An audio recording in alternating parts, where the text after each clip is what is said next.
Welcome to the Talking Point, and this is Swapna.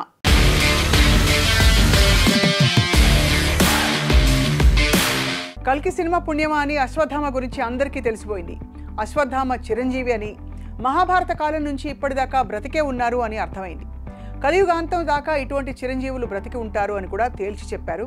మరి అశ్వత్థామతో పాటు మిగిలిన చిరంజీవులు ఎంతమంది, ఎక్కడుంటారు, కలిసే ఉంటారా లేక విడివిడిగా ఉంటున్నారా అనే విషయాలు ఒకసారి చూద్దాం.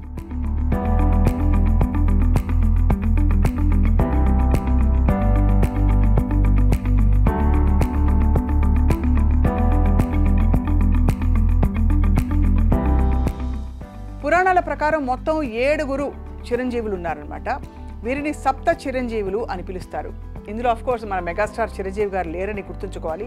సంపూర్ణ ఆయుష్తో బ్రతకాలి అన్న ఉద్దేశంతో చాలామంది చిరంజీవి అని పేరు పెట్టుకుంటూ ఉంటారు. అలాగే చాలామందికి చిరంజీవి అనే పేరు పెట్టుకోవడం చాలా కలిసొస్తూ ఉంటుంది కూడా. అయితే ఈ సప్త చిరంజీవుల గురించి మాట్లాడదాం. వివిధ యుగాల్లో జీవించి ఉన్నారు.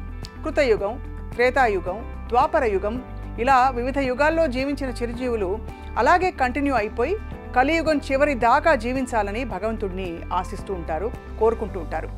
అందుచేతనే ఈ చిరంజీవులను సప్త చిరంజీవులు అని పిలుస్తారు. అలాగే కలియుగం చివరి దాకా ఈ భూమండలంలోని వివిధ ప్రదేశాలలో సంచరిస్తూ ఉంటారు వీళ్ళు అన్నది నమ్మకం. మన పురాణాలు, నమ్మకాలు భారతదేశం చుట్టూ ఉన్నావు కాబట్టి ఈ సప్త చిరంజీవులు కూడా భారతదేశం మధ్యలోనే లేదు చుట్టుప్రక్కల ప్రాంతంలోనే కనిపిస్తారని చెప్పి భావిస్తూ ఉంటారు. ఇంతకీ ఈ సప్త చిరంజీవుల వివరాలు ఏమిటో ఒకసారి చూద్దాం.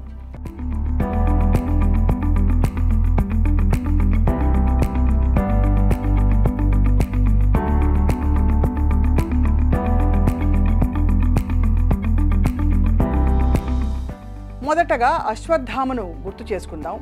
కల్కి సినిమా పుణ్యమా అని ఈయన గురించి చాలా విషయాలు తెలిసిపోయాయి. ద్రోణాచార్యుడి కుమారుడు ఆయన అశ్వత్థామ మహాభారత యుద్ధంలో పాల్గొన్నారు. కౌరవ పాండవులతో సమానంగా విల్లు విద్య అలాగే యుద్ధ విద్యలన్నీ కూడా నేర్చుకుని వీరుడిగా పేరు తెచ్చుకున్నారు. మహాభారత యుద్ధంలో గాయాలు తగలడంతో ఆ గాయాలతో బాధపడుతూనే కలియుగం చివరి దాకా జీవిస్తున్నారని చెప్తారు.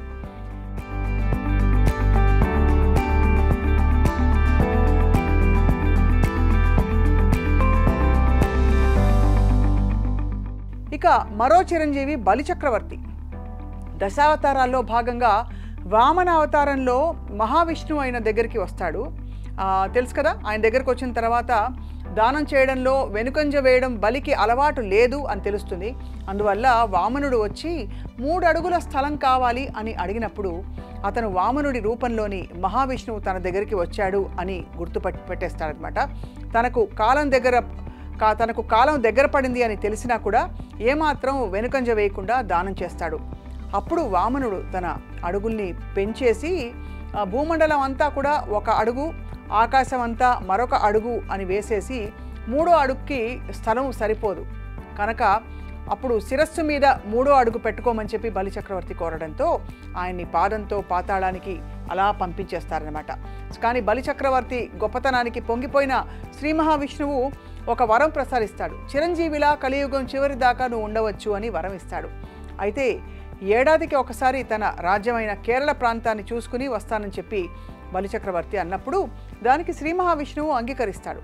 అందుకే బలిచక్రవర్తి సందర్శించిన రోజుని కేరళ అంతా కూడా ఓణం అనే పేరుతో ప్రతి సంవత్సరం పండగలా చేసుకుంటూ బలిచక్రవర్తికి స్వాగతం పలుకుతూ ఉంటారు. వెరీ ఇంట్రెస్టింగ్ కదా.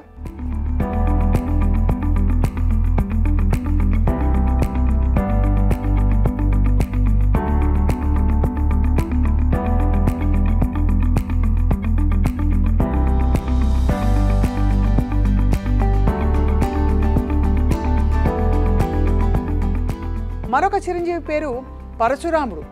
ఈయన స్వయంగా శ్రీ మహావిష్ణువు అవతారమే. ఉగ్రస్వరూపంతో యుద్ధాలు చేసిన పరశురాముడు చివరి కాలంలో తపస్సు చేసుకునేందుకు వెళ్ళిపోతాడు. అయితే తర్వాత కాలంలో కూడా శ్రీరామచంద్రుడికి, శ్రీకృష్ణుడికి ఆయన దర్శనం ఇచ్చినట్లుగా చెప్తుంటారు. తాజాగా కలియుగంలో కేరళ దగ్గర అయ్యప్ప స్వామికి అంటే గుడి నిర్మించాల్సి వచ్చినప్పుడు పరశురాముడు స్వయంగా వచ్చి ఆ దేవాలయాన్ని నిర్మించి ప్రతిష్టాపన చేసినట్లుగా చరిత్ర చెప్తోంది. అయ్యప్ప స్వామి జననం, ప్రస్థానం కూడా క్రీస్తు శకం 11-12 శతాబ్దాలలో జరిగిందని చెప్పి శబరిమలై దేవస్థానం రికార్డు చెప్తున్నాయి. దీన్ని బట్టి పరశురాముడు కేరళలో ఈ ఆధునిక కాలంలో కూడా సంచరిస్తూ ఉన్నట్లు మనం భావించవచ్చు. ఇప్పటికే కేరళలోని సముద్ర తీర ప్రాంతంలో పరశురాముడి ఆలయాలు కూడా మనకు కనిపిస్తూ ఉంటాయి.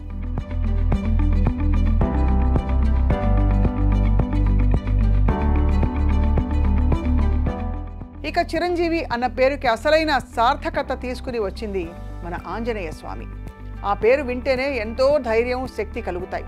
రామాయణ కాలంలో శ్రీరాముడి నమ్మిన బంటుగా మనందరికీ తెలుసు ఆంజనేయ స్వామి.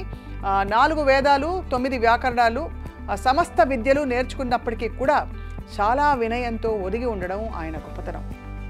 అందుకే పురాణాల్లో చాలామందికి గర్వం కలిగినట్లు, ఆ గర్వాన్ని భగవానుడు తీర్చినట్లు కథలు కనిపిస్తుంటాయి. కానీ ఎప్పుడు ఎక్కడా కూడా ఏమాత్రం గర్వం లేకుండా నడుచుకున్నది ఆంజనేయ స్వామి మాత్రమే. అటువంటి హనుమంతుడు ఇప్పటికీ ఉన్నారు అని చెప్తూ ఉంటారు. అప్పుడప్పుడు హిమాలయ ప్రాంతాల దగ్గర ఒక భారీ ఆకారంతో, అంటే కోతి రూపం కనిపించింది అంటూ ఉంటారు. ఈ భారీ కాయం హనుమంతుడే అని అక్కడ వాళ్ళు చెప్తూ ఉంటారు. దీని మీద కొన్ని పరిశోధనలు కూడా జరిగాయి. ఇక ఆయన కాలానికి చెందిన మరొక చిరంజీవి విభీషణుడు. రావణుడికి స్వయాన తమ్ముడు అయినప్పటికీ కూడా ధర్మం వెంట నిలవడం ఆయన గొప్పతనం. అందుకే శ్రీరాముడు పక్షాన నిలిచి రామాయణంలో ధర్మపక్షపాతిగా మంచి పేరు తెచ్చుకున్నారు విభీషణుడు. రామాయణం చివరిలో ఆయనకు చిరంజీవిగా వరం ఇచ్చినట్లుగా తెలుస్తోంది. అండ్ లంక సామ్రాజ్యం మీద, శ్రీలంక ప్రజల మీద చాలా ఆపేక్ష కలిగిన విభీషణుడు ఇప్పటికీ శ్రీలంకలోని దట్టమైన అడవుల్లో అలా నివసిస్తున్నారని చెప్తూ ఉంటారు. శ్రీలంకకు ఆపద వచ్చినప్పుడు విభీషణుడు బయటికి వస్తాడు అని, లంక ప్రజలను ఆదుకుంటాడు అని అక్కడ వాళ్ళు నమ్ముతూ ఉంటారు. అందుకే అక్కడ విభీషణుడి పేరుతో దేవాలయాలు కూడా కనిపిస్తూ ఉంటాయి.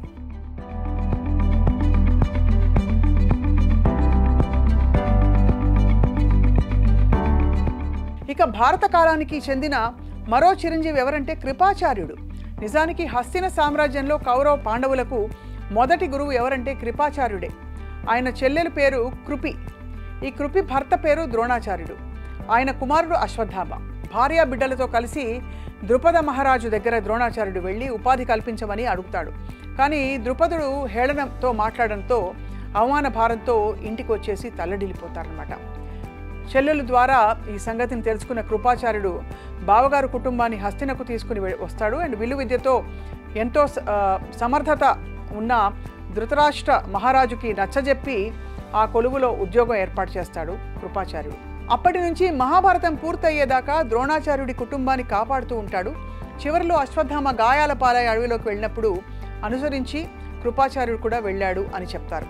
చిరంజీవి స్థానం దక్కించుకోవడంతో ఇప్పటికీ కృపాచార్యుడు బ్రతికే ఉన్నాడు అని నమ్మకం. అశ్వత్థామ నర్మదా నది తీరంలో అడవుల్లో అప్పుడప్పుడు కనిపించినందున కృపాచార్యుడు కూడా అక్కడే సంచరిస్తూ ఉండుండొచ్చు అని చెప్తారు.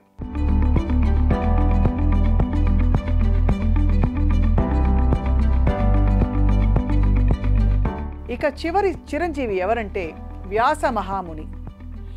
మత్స్యకార కుటుంబంలో జన్మించిన వ్యాస మహాముని ఎన్నెన్నో గ్రంథాలు, పురాణాలు, ఉపనిషత్తులు, వేదాంగాలు అధ్యయనం చేశారు. మహాభారతాన్ని రచించాలంటే ఇంతటి శ్రేష్టమైన పండితుడితో సాధ్యమని భావించి దేవతలు ఆ పని ఆయనకు అప్పగిస్తారు. మహాభారతాన్ని పూర్తి చేసిన వ్యాస మహాముని తపస్సు చేసుకునేందుకు భారతదేశానికి వచ్చేస్తారు. ఇప్పటికే ఈశాన్య రాష్ట్రాల్లోని సముద్ర తీర ప్రాంతాల్లో ఆయన తపస్సు చేసుకుంటున్నారని భావిస్తూ ఉంటారు. భారతదేశం చుట్టూ ఉన్న సముద్ర తీర ప్రాంతం అంతా కూడా మత్స్యకారుల క్షేమాన్ని కాపాడుతూ ఆయన ఉంటారని నమ్మకం.